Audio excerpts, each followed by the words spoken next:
Do you qualify for an OCD VA rating? What's up, fellow veterans? My name's Clay. I'm a former Black Hawk pilot in the U.S. Army Reserve. I'm also a content writer here at VA Claims Insider. I've written upwards of 50 blogs on topics ranging from how to get TDIU to disability benefits for a host of other conditions.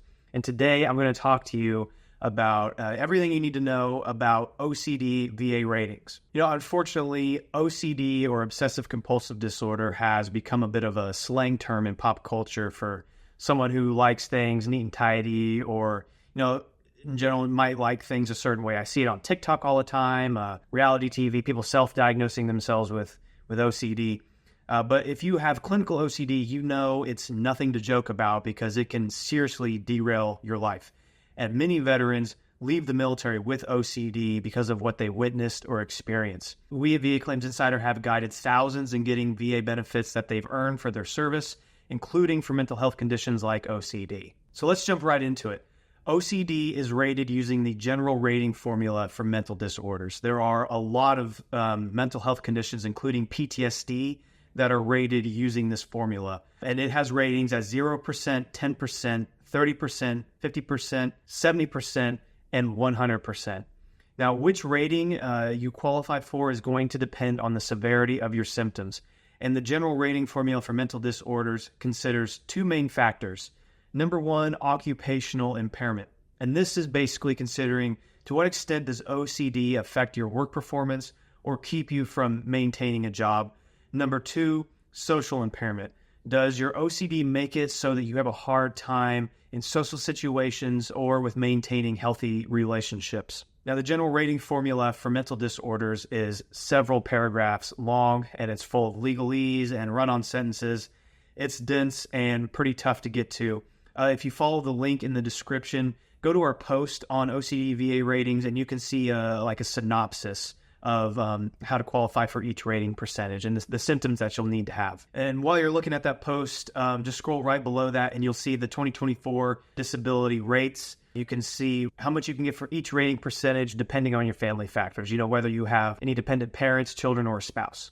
So do you qualify for an OCD VA rating? To qualify for an OCD VA rating, your OCD has to be service connected. This means that your military service, something that happened during and because of your military service, is responsible for your OCD. Your OCD is a result of what we call an in-service event, injury, or illness. Now, service connection it can be the hardest part of the VA claims process for many veterans, and it requires three things. It requires a current medical diagnosis of your condition. The VA cannot rate OCD for you if you haven't been formally diagnosed with it, and it has to be a current diagnosis.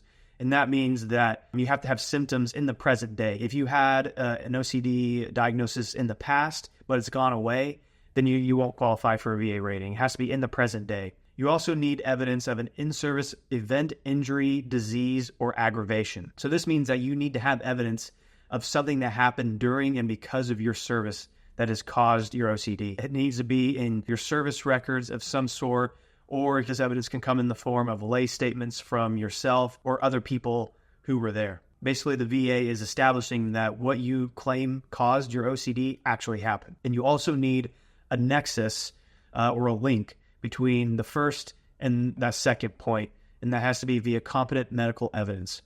This basically means that medical professional who is qualified to speak about OCD, they have to be at least 50% certain that your in-service event, injury, disease, or aggravation, you have to be at least 50% certain that it actually caused your OCD. So when it comes to OCD, what can count as an in-service event, injury, illness, or aggravation?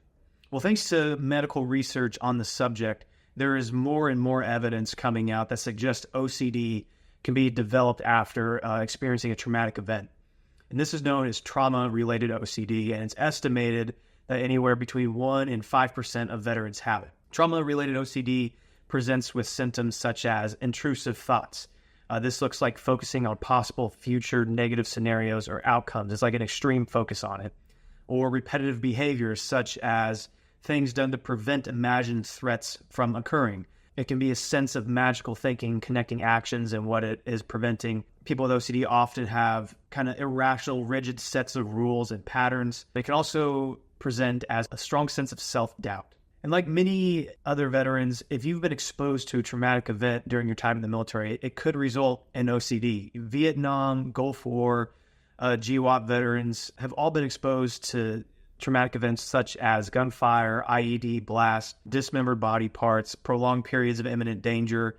That can be extremely stressful. Unfortunately, military sexual trauma from assault, indirect fire, a whole host of other things. Basically, what qualifies as a traumatic event is if you genuinely feared for your life, then it was traumatic. Now, as long as the traumatic event took place during and because of your service, then it qualifies as an in-service event, injury, or illness. And if a service-related traumatic event isn't responsible for your OCD, it's possible that another disability is.